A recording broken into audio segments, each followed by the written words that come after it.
Hey guys, welcome back to my channel. Today's video is going to be a Q&A on my plastic surgery experience. I recently got a tummy tuck and a breast lift, and I also got lipo on my abs and my sides. So today I'm going to be answering a lot of, it's mostly like FAQs, like frequently asked questions, or questions that I felt like were very unique questions that I didn't get a lot, or I didn't really talk about in my update videos that I've done so far. Okay, so the first question, how many months after your consultation did you have your surgery? So me personally, I had my consultation in November, and then I had my surgery in January, just 2 months later. So it may seem like a very short amount of time, but it all depends on your doctor and when you want to have your surgery. So some doctors can be very booked and they might not have something till very far out. But there are also doctors that don't even do consultations until a certain time frame. Like this was in August when I was kind of calling around making consultation appointments, and I called one place that she didn't take consultation appointments until April for just a consultation. So some doctors are extremely busy, or just have a tighter schedule, or just don't do as many surgeries as other doctors. It all depends, but just because you go to a consultation does not obligate you to go with that doctor, or to book a date, or to put a deposit down, anything like that. And that was my next question on here. Did you have to leave a deposit? How much did you pay? And when did you have it paid in full? So again, this definitely depends on the doctor. This is something you want to ask your doctor, or you want to ask the person when you call for the consult. Some consultations are free, some you have to pay. So the ones I went to, I did not have to pay, they were free. And my doctor in particular did not require a deposit to hold my date, but at my pre-op, which was 2 weeks before my actual surgery, I had to pay the surgery in full on my pre-op date. So again, this might depend on your doctor. He might need half before. I don't know. It really depends on what the doctor's preference is. So ask these questions at your consultations 100%. My doctor, I paid $15,000, so we paid $9,000 out of pocket, and then we financed the other $6,000 on the CARE credit card. Would I be fine to go to Mexico at 3-4 weeks post-op? Would I be able to get in a hot tub at 4 weeks post-op? When do you think I could go back to work? Oh, okay, so I combined these because they were just questions pertaining to like, when can I do this, or do you think I could do this at this post-op, or this or that, right?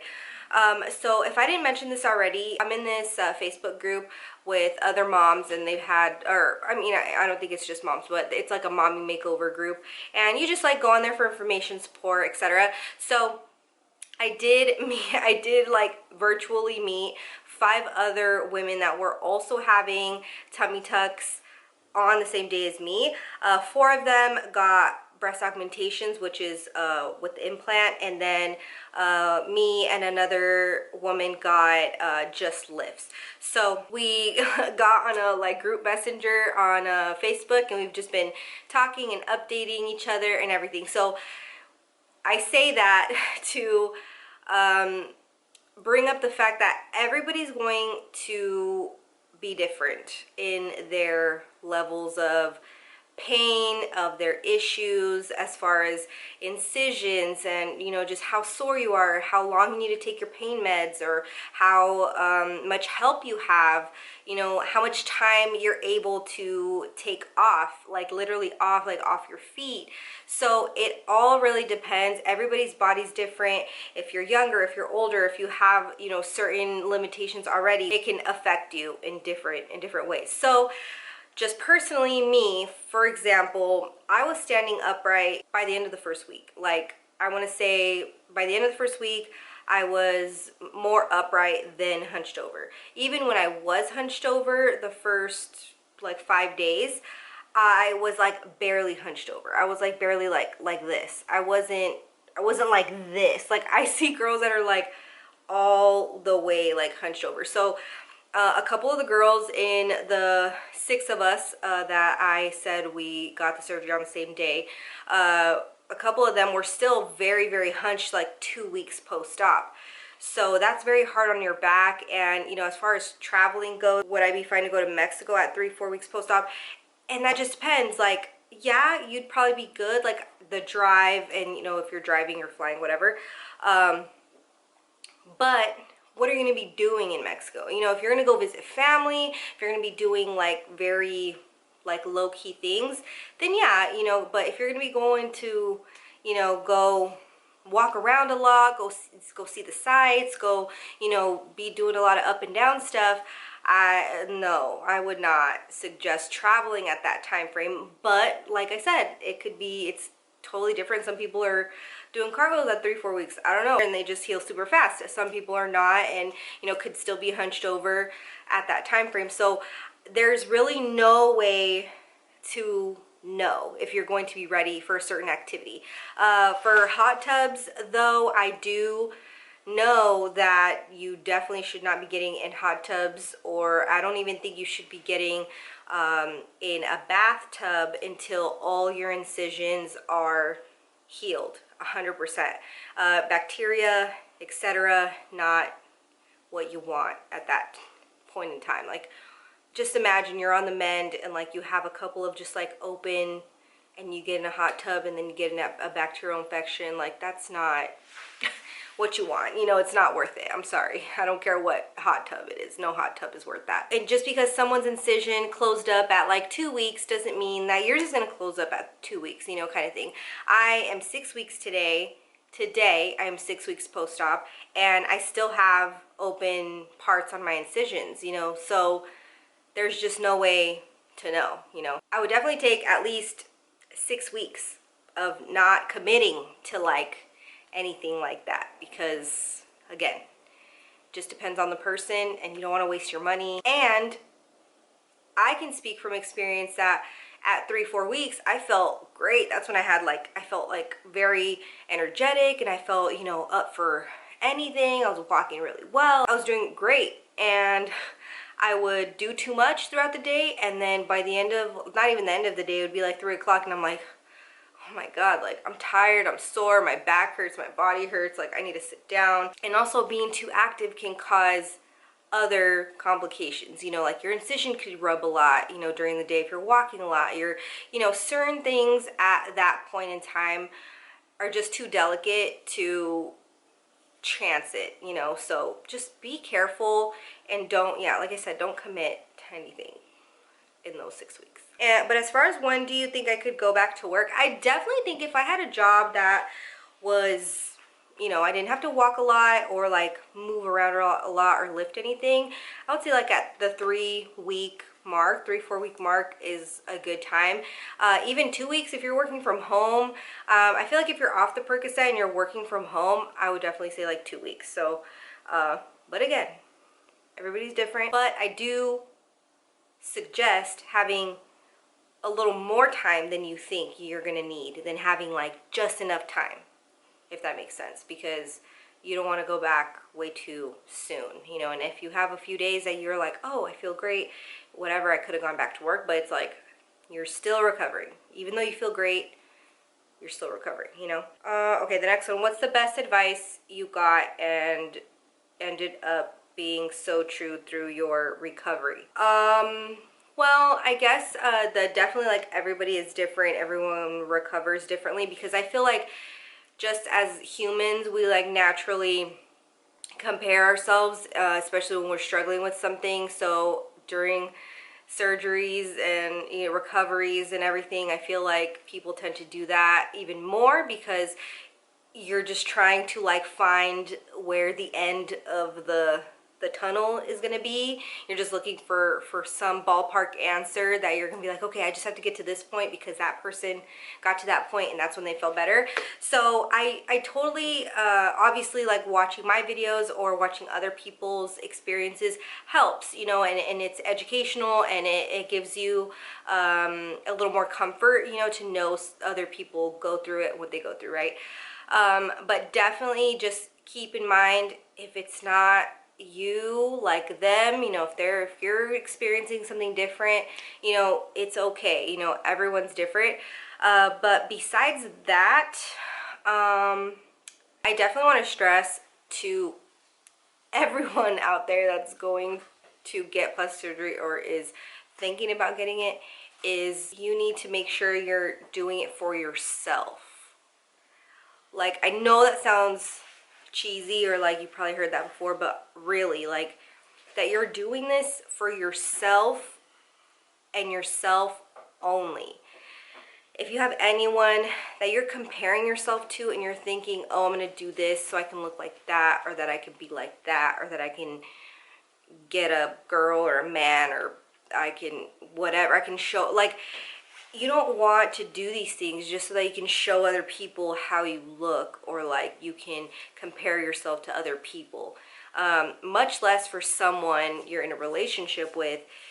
You do not do this for someone else, you know. Even in the retrospect of that, if like your significant other's like, no, I don't want you to get that or this or this or that, and it's something that you want for yourself, and you're doing it for yourself, for your self-esteem, you know, like all of the exercise in the world wasn't going to get rid of my extra skin from 3 pregnancies. That's just reality. So I know sometimes it can get out of hand. People can, you know, be excessive, but if you're doing it for yourself and for all the right reasons, not just because, oh, I want it like this and I want to look like this, you're just going to be more likely to be happy with the results. Because if you're doing it for the wrong reasons and for very vain reasons, you know, then more than likely later on you're going to think like, God, why did I do that, or I shouldn't have done that, or maybe you're gonna have doubts because the root of the reasons wasn't pure, you know. Like, you know when you're lying to yourself, you know when you're doing something because you saw something or someone said something and you're just insecure about it. Fixing your insecurities starts mentally first, and then as you grow and are comfortable with yourself, whether you get the surgery or not, that is when I feel like you should make the choice to do it or not. And also, don't let plastic surgeons bully you into getting certain things. I understand that they're the experienced person, but, you know, go in there and if you feel some type of way after leaving, just go to a different consultation. You know, they might mean well, but you want to go with someone that not only like is really great at doing their job, but also at trying to like connect with you on that human level. If you didn't watch my consultation experience video, I got like the complete opposite with my 2 consultations that I did, and on the day that I ended up going with the doctor I ended up going with. And yeah, because it's not just getting the surgery and then you're done with the doctor. No, it's like afterwards you're going to be talking to your doctor a lot, or hopefully you do talk to my doctor if I need to ask him something. I have his direct number, so if I have something that looks weird or feels weird or whatever, I send him a picture, I text him, he'll call me or text me back like within the hour, no later. So the recovery process is what you're going to have that open communication with your doctor. And I just can't imagine having a doctor that's just like a dick or an ass or like just an asshole, and I'm not comfortable asking him certain things, or I feel like I'm bothering him, or I feel like, you know, whatever. So definitely go with someone that you feel comfortable, you know, talking to and telling them your concerns, and they receive your concerns, you know, in a good way. Just trust your gut. Next one. I'm so afraid of the pain. How was it? Was it the worst or not as painful as you thought? I don't know. It's just, you know, I've never had surgery before. I got my tonsils removed when I was a teenager, so that's like what I had to compare it to. But pain, like pain-wise, the only time I would feel pain is like when I would be kind of coming off of the Percocet, and I would just be laying there and I would feel like pain. So the pain, I would describe it like, okay, we all have back pain, right? So like, you know, like when your back hurts and you keep constantly going like this, right? To like pop it or like stretch it, whatever, and then you like, you're on the computer or whatever, you're eating or you're doing something and you start slouching it, and then you're, that feeling that you get that like just slowly comes on, that like makes you go like this and go like, oh, my back hurts. Okay, well, that's like the pain that I would feel like on my stomach and like my body when I would start coming off of the pain pills. I would just feel like a slow, just like intense, like kind of just like sore, like just pain, you know, like that kind of feeling like that. And I'd be like, oh no, and then it would kind of like, I would just like relax and then it would kind of go away. So it's, you know, you would just feel those here and there. So it was that kind of pain. When I would feel the pain, obviously I would take, you know, a pain med and like I would be fine. So yeah, definitely only felt that the first like 3-4 days when I was on the Percocet and I would be coming off of the Percocet. The last day that I was taking half of a Percocet, like weaning myself, I didn't feel that. So I don't know if like by then, even though I was taking half dosages, that, you know, the pain just wasn't as intense. I don't know. And then after that, when I was taking Tylenol and ibuprofen, I felt fine. Like I didn't feel that oncoming like pain that I felt prior. So, and then besides that, the other pain that I would feel is like my incision area. So when I would get up, when I would twist or move, it would just burn. That's how it would feel. So when, especially when you have your drains in, you know, the drains tug a little, they move around a little bit when you're moving, and you know, it like burns. It's just like a burning sensation. And it was mostly on my sides. My breast lift, honestly, I did not feel any pain. They felt tight and like stiff, and but I didn't really feel any pain. They were super numb. I would just feel like maybe like some cramping or some like also stinging, you know, feelings every once in a while, like where my incision is at. But yeah, the thing that I was most afraid of was like coming out of anesthesia, and because that was going to be like my first experience, you know, being done with my surgery and like, you know, kind of mentally adapting to like the pain or like my new situation.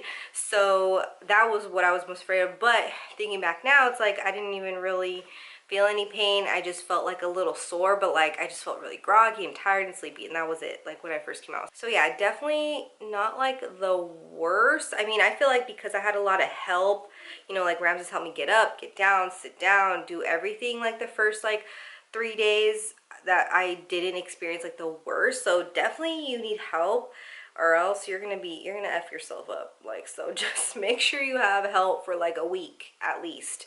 After that, once I got like into my second week, I was a lot more independent. I was like cooking on my own. I was getting up and down, sitting on the toilet on my own. So but yeah, I know that's something very common, that people are just like afraid of the pain, you know, but just, you know, I would just kept telling myself, just, you know, think positive thoughts. And honestly, the most thing that I struggled with was just like being alone, like upstairs, and I couldn't like be down here with my kids and my husband.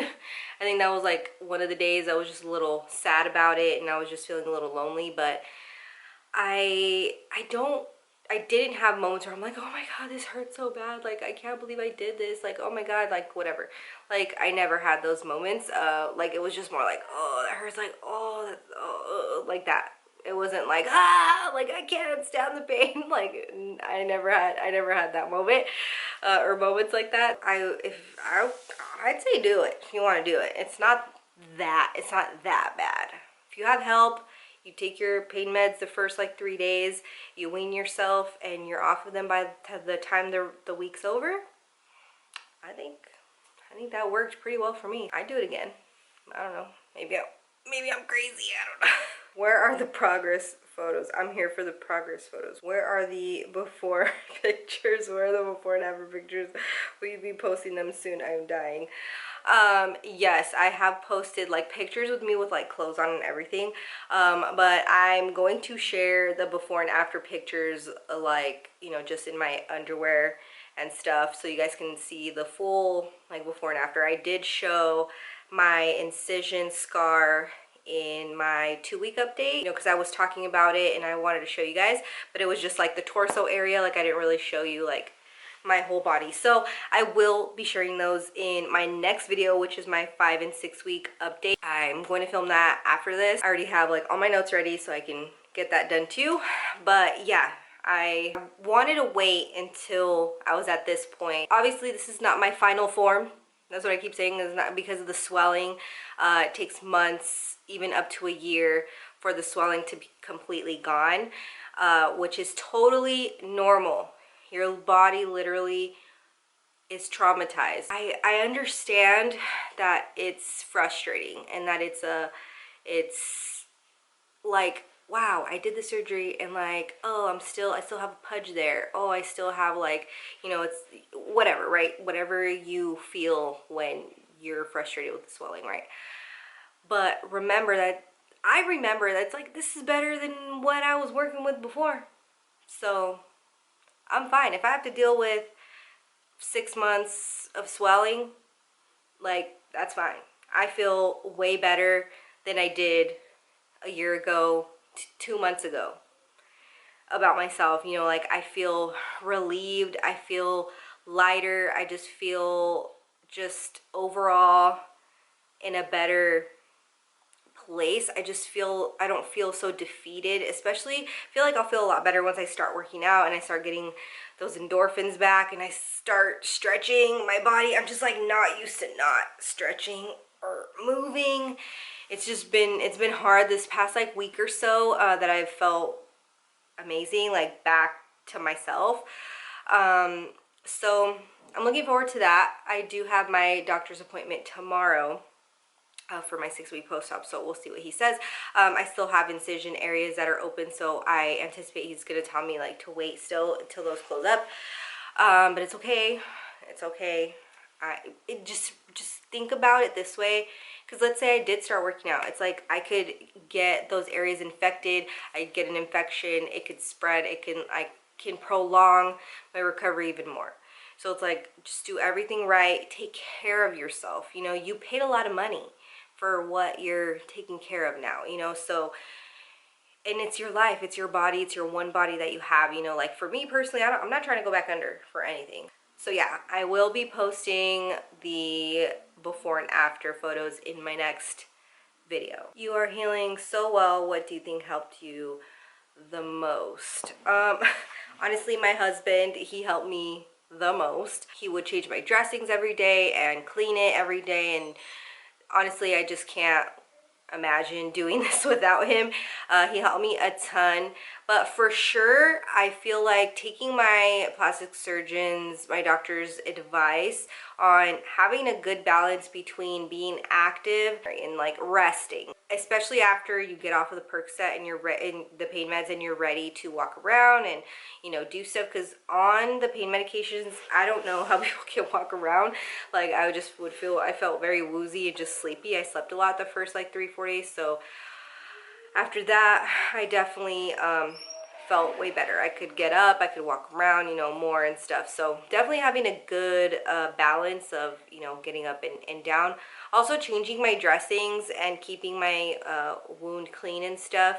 I feel like that helped a lot as well. And anytime I had a question or I wasn't sure about something, or if something looked weird or off, I would just send it to my doctor. He would get back to me right away, like, oh, that's normal, or oh, just put this on it, or oh, just do this, or, you know, anything like that. So my doctor helped me a lot. Also, I can't really say like, oh, I ate super clean or like drank a lot of water. I honestly didn't have much of an appetite. Also, drinking water was hard for me because it's uncomfortable when you drink a lot of, or eat a lot, and then your stomach kind of pushes out and it hurts your abs, obviously. So yeah, I didn't really do too much of anything. So yeah, I can't really attribute to that. Who was your doctor? Also the same thing. I wanted to wait till my 6 weeks was up and to give you guys a really accurate kind of, you know, I didn't want to like be like, oh yeah, he's like the best. I wanted to wait till my recovery was over, at least for my 6 weeks, and then I would start sharing my doctor. So I did see Dr. James Ruff in Tucson, Arizona. Great guy. Awesome human being. He's a really, really nice guy. Did a great job also, you know, on my surgery.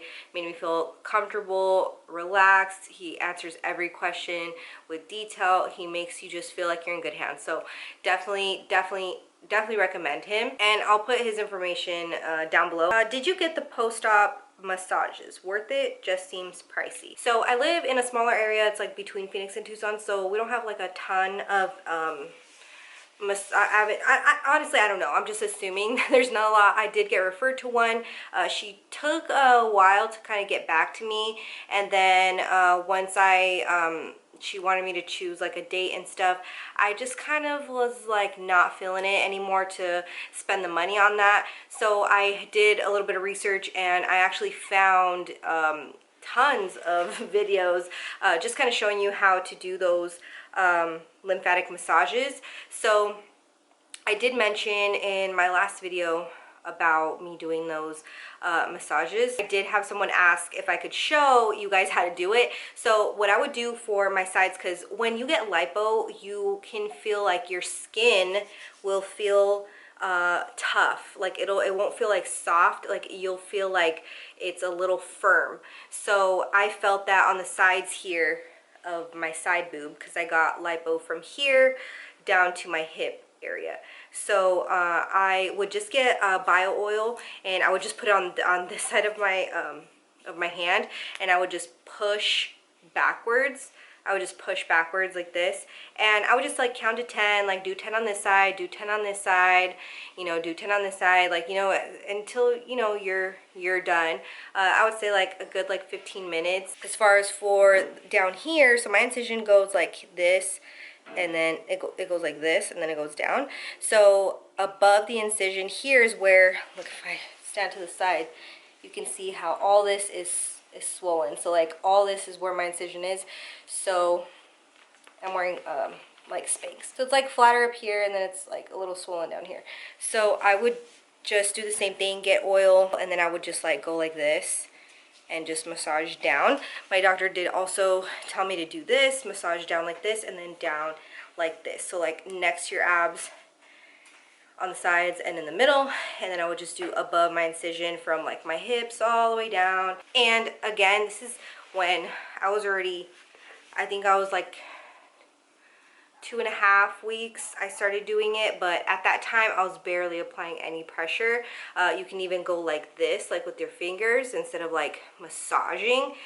You could just go like that, down and down and down, you know, just whatever pressure feels good to you. At first I was doing it like every night and every morning, pretty much, like when RAMSES was still off. But then after he went back to work, I was just doing it like every night. And I want to say at the end of like the 3 weeks, I stopped, and I was just doing them like every other day or like every couple of days. So now I'm only doing it like probably twice a week or so. I hear sleeping can be such a struggle. How did you sleep? Recliner? Question mark.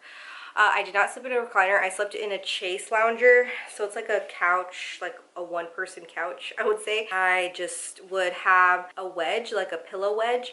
So it's like triangular shaped, and then I would put my pillows on top. So I would be elevated like this. I would have a pillow under each arm, because if I was like, my upper body's elevated and then my arms would be like lower, so it would like pull on my incisions right here. So you want to just keep everything nice and like uniform. And I would just put like 2 pillows under my knees, and like pillows under my elbows, and I would just like sleep like that.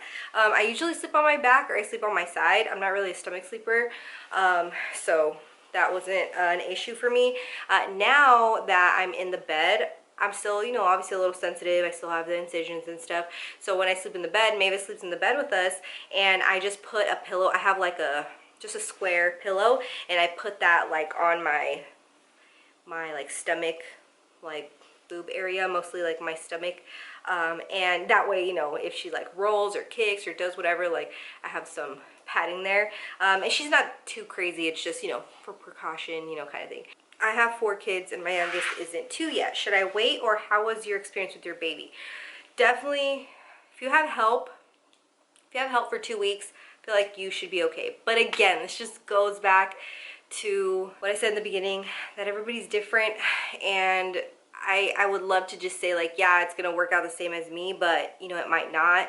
But the reason that I felt comfortable kind of having him off for 2 weeks, and then the 3rd week I was like, you know, gonna be home with the kids, is because my sister was available to help me. So she was coming in the mornings and kind of just here while I was adapting, and like, you know, just being my extra hands for certain things for that 3rd week. So then after that, I felt really good. Mavis would go up the stairs, like I would just be behind her and she can crawl up the stairs, and then I could lift her up, like if one of the girls, I have a 5 and 6 year old, so if one of the girls like lifted her up and like gave her to me, I could like carry her really quick, like to wherever I needed to take her, stuff like that. So it just depends on your kid too. Like if you have a really rambunctious kid and it's a little like probably not safe like for you to be around them, I don't know, it just depends on your kid, depends on what you think, how your kid is going to be. Mavis isn't that wild. I mean, she's crazy, but she's, you know, I trusted her in the sense where like I could tell her like, no, be careful, you know, like, and I eased her into, you know, me when I was home and like Ramses was here. So I was like upstairs most of the time the first couple of days, but then after that I started spending like half the time here, half the time upstairs. So like she got to see like the tubes and got to kind of like adapt to like not pushing on me. Like she still does, you know, here and there, but I'm in a way different position now than I was back then. But if you have help and you can work it out, I would say do it. But if you can wait, you know, wait too. You know, you don't have to do it now, you know. But I feel I did get that question from some people like, oh, maybe this is so little, why don't you just wait? And I don't know, like I just felt like if I waited any longer, like something else was gonna happen and something else is gonna happen, another excuse of why not to do it and why not to do it. And I'm like, no, I just have to do it and get it done. This is what I've been planning, this is what I said I was gonna do, so I'm gonna do it, I'm gonna follow through, so I'm gonna do it. And I'm glad it's over and I did it. So yeah, hopefully you guys can push through, get whatever you want done, and you know, move on. I'm just happy to like get these incisions closed up and get back to normal, as normal as I can. That was the last question. Mavis is awake, so perfect timing. Thank you guys so much for watching, and I will see you guys in my next video. My next video, I'll have my before and afters, so don't miss out on that one. Subscribe, like, little bell thing, you know what to do. Bye.